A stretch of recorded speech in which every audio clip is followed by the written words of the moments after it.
Gente, agora que você leu o capítulo 1, quero trazer o meu comentário. O que é que a gente pode aprender com esse capítulo? E só trazer um breve resumo. Então a gente leu que o rei Assuero era um rei muito generoso, um rei que havia conquistado muitas coisas, era o homem mais importante da época, o rei que havia sido um conquistador, e ele estava fazendo uma festa de apenas 180 dias, imagine só. A Bíblia até fala que a bebida era por lei sem moderação, ou seja, imagina o nível que aqueles homens estavam.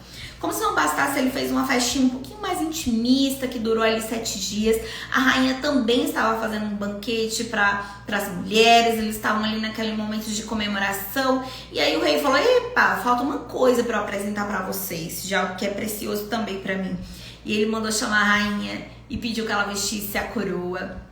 Imagino que a coroa dela devia ser muito imponente, porque ele queria mostrar todo o esplendor da glória dele, e a coroa fala muito também sobre isso, e ele pediu que ela usasse a coroa, e ela se nega. E aí os conselheiros do rei falaram, opa, não dá certo, rei, não dá certo, a rainha se desobedeceu, imagina como é que vai ser dentro de cada lar, de cada província. Não, ela não pode mais ser rainha.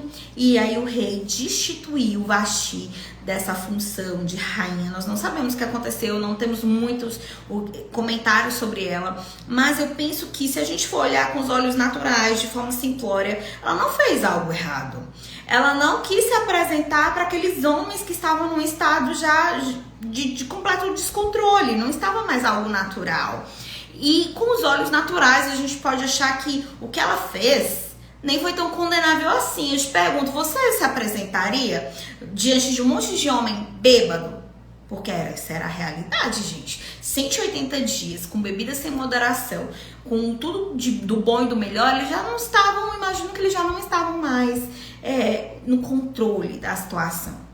Mas o que o capítulo 1 nos ensina, o que Vasti me ensina e o que eu queria passar para vocês é que a gente tem que ter consciência da nossa responsabilidade, dos impactos do meu sim, dos impactos do meu não, e que a nobreza do meu caráter não deve mudar porque as motivações externas estão erradas. Eu tenho o meu caráter, existe algo nobre que Deus colocou dentro de nós. Se o externo está...